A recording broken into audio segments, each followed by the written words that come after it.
आप लोग बहुत अच्छे होंगे और आप लोग की पढ़ाई भी बहुत अच्छी चल रही होगी। तो आज हम लोग शुरू करने जा रहे हैं बिलियन चैप्टर, जो कि सिर्फ बोर्ड के नज़रिए से ही नहीं, आपके नीट और जेई में भी इससे सवाल अच्छे खासे बनते हैं। इसलिए हम लोग इसको पहले आज इसका हम लोग जो भी बेसिक है सिर्फ बेसिक से स्टार्ट करेंगे, फिर उसके बाद धीरे धीरे आगे चला जाएगा। तो पहले हम लोग ये देख लेते हैं इस पे ओवरव्यू की क्या क्या इसमें पढ़ना है, जरूरी क्या क्या है, जो बोर्ड के लिए भी और अदर एग्जाम के लिए भी। तो पहले तो ये देख लेंगे कि हम बिलियन किसे कहते हैं।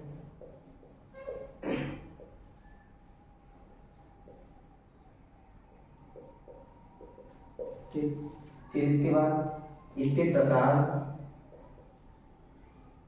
देखेंगे, कितने प्रकार से इसको पढ़ सकते हैं, एक प्रकार, दो, तीन, कई प्रकार से विलयन को पढ़ेंगे। अवयव के आधार पर पढ़ा जाएगा, भौतिक अवस्था के आधार पर पढ़ा जाएगा, ये सब चीजें देखा जाएगा आगे। फिर इसके बाद वास्तुदाब,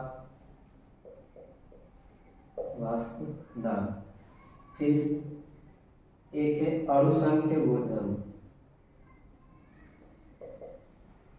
अणुसंख्य गुणधर्म हम लोग पढ़ेंगे 4 प्रकार से।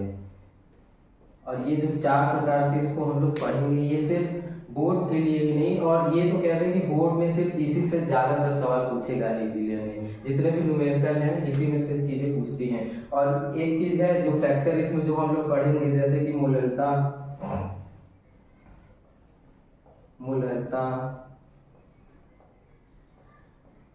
मूल प्रभाज इत्यादि। और फिर इसके बाद लास्ट में पढ़ा जाएगा विलेयता। और विलेयता में एक थ्योरी पढ़ेंगे, इंपॉर्टेंट थ्योरी होगा, जिसको हम लोग कहते हैं हेनरी नियम।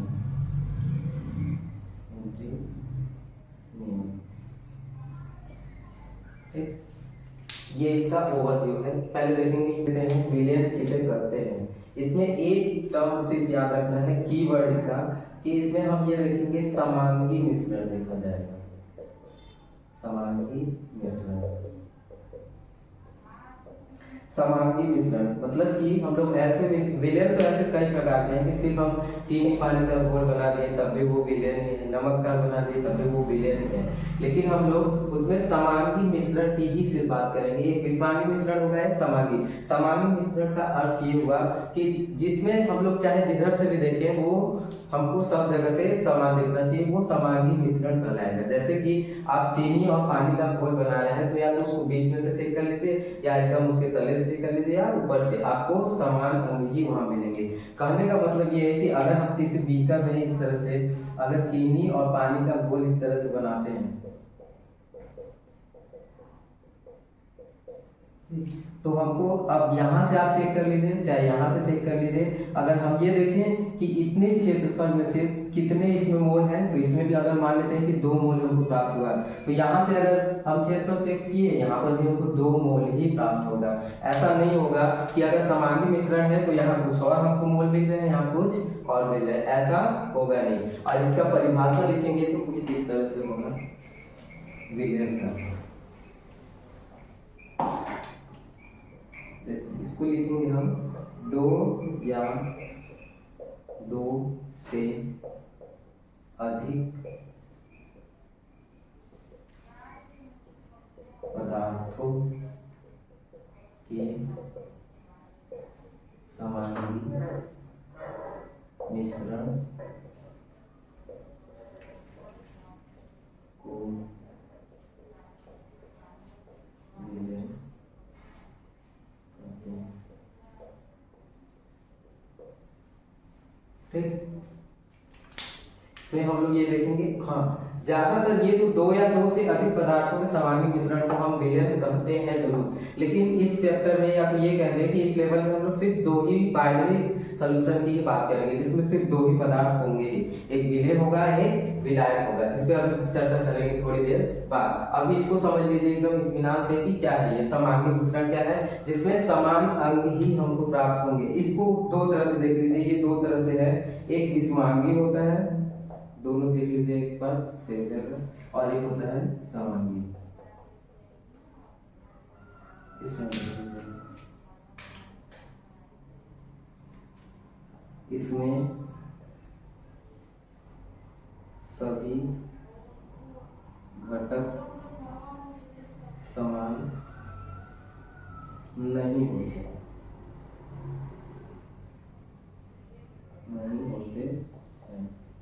और इसमें देखेंगे तो इसमें होगा कि इसमें सभी घटक समान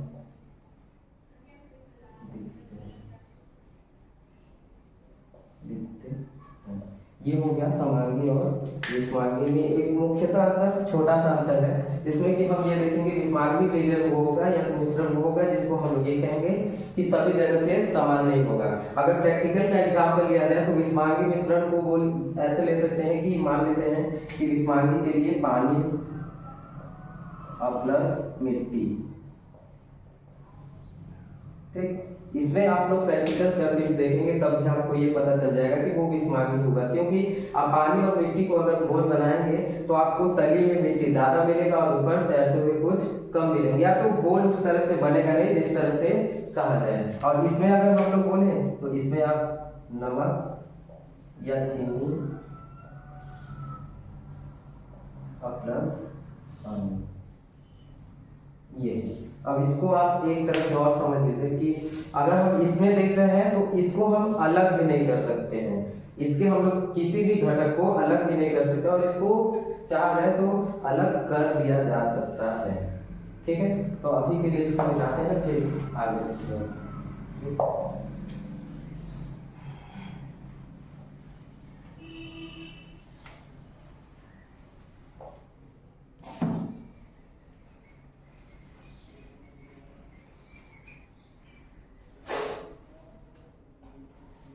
इसमें और फैक्टर जोड़ते हैं जिसे आसान विधियों द्वारा अलग नहीं किया जा सकता है। ये हो गया कि जिसे आसान विधियों द्वारा भी अलग नहीं कर सकते। जैसे कि अगर हम ये बोल रहे हैं कि पानी और चीनी का अगर घोल आप बनाते हैं, इस तरह से पानी चीनी का घोल बनाए हैं जो कि हमको एक विलयन प्राप्त हुआ इस तरह से, ठीक। तो ऐसा हम आसान विधियों से अलग करने का मतलब ये है कि इसको हम ये ना कर दें कि सिर्फ चाय छन्नी से छान लीजिए या नॉर्मल घर पे जैसे है, या तो किसी पर्दे से छान लीजिए कि आपको चीनी अलग हो जाए पानी अलग हो जाए, ऐसा संभव नहीं है, ठीक है ना। इसलिए इसको कहा जा रहा है कि ये आसान विधियों से हम इसको अलग नहीं कर सकते हैं, ठीक है। तो ये हुआ विलयन का पूरा भाग। अब इसमें दो फैक्टर है, आगे चलते हैं विलय और विलायक की बात करते हैं।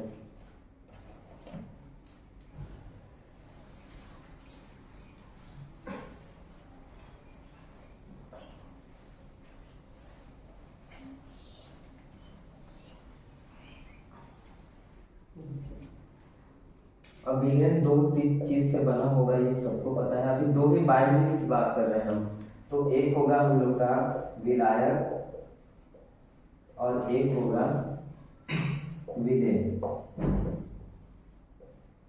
ठीक। और विलायक वो होगा जो विलय में, जो किसी भी विलय में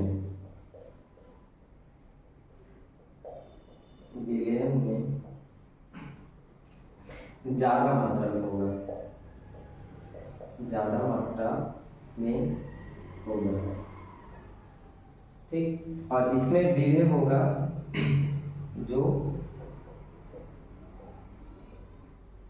कम मात्रा में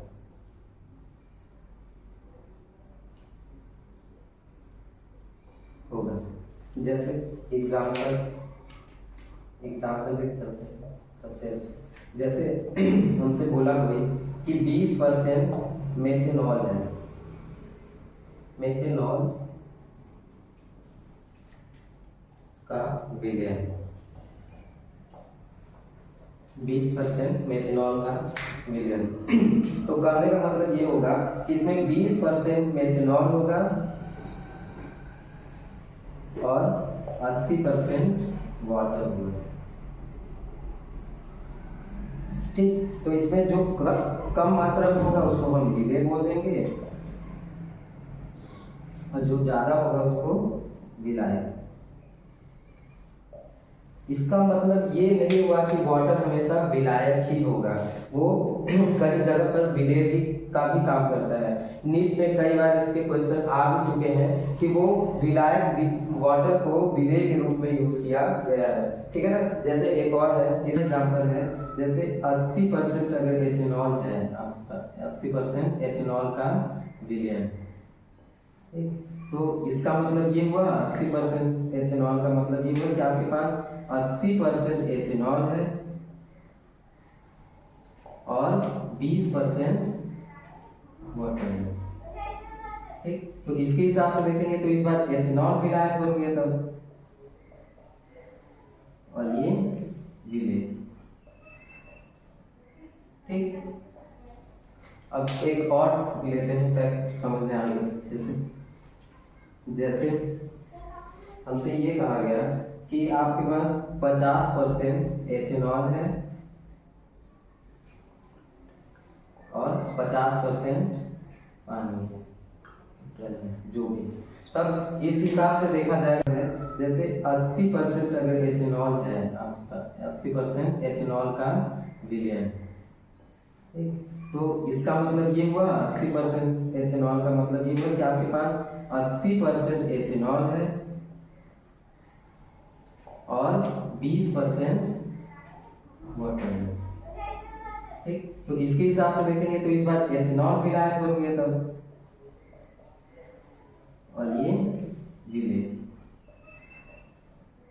ठीक, अब एक और लेते हैं फैक्ट समझने आगे अच्छे से। जैसे हमसे ये कहा गया कि आपके पास 50% एथेनॉल है और 50% पानी है, जो भी, तब इस हिसाब से देखा जाएगा तो अब तो दोनों बराबर है। अब तो ये वाले कम और अधिक मात्रा, पॉज करना। जैसे 50% आपसे बोला गया कि 50% एथेनॉल है, 50% पानी है, तो इस हिसाब से अब ये तो तरफ खत्म ही हो गया आपका कि कम मात्रा या अधिक मात्रा वाला। तो इसमें एक ये होगा कि या तो एग्जामिनर आपसे ये बोलेगा कि इसमें से आप पानी को विलेय मान लीजिए या तो एथेनॉल को विलेय मान लीजिए। ठीक, तो इसमें से आप चाहे किसी को भी, इसको विलेय मान लीजिए या तो इसको विलेय मान लीजिए या विलायक मान लीजिए। इसमें से दोनों में से आपका भी चॉइस होगा कि ये है आपका विलेय की ये है। ठीक है ना। जैसे कि एक या तो इससे अच्छा एक फैक्ट और है जो कि आप विलेय विलायक को एकदम अच्छे से छाट सकते हैं।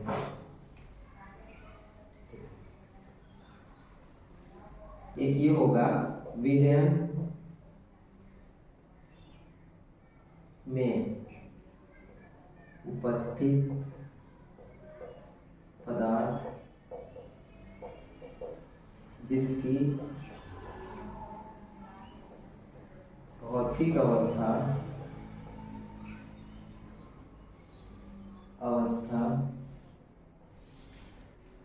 को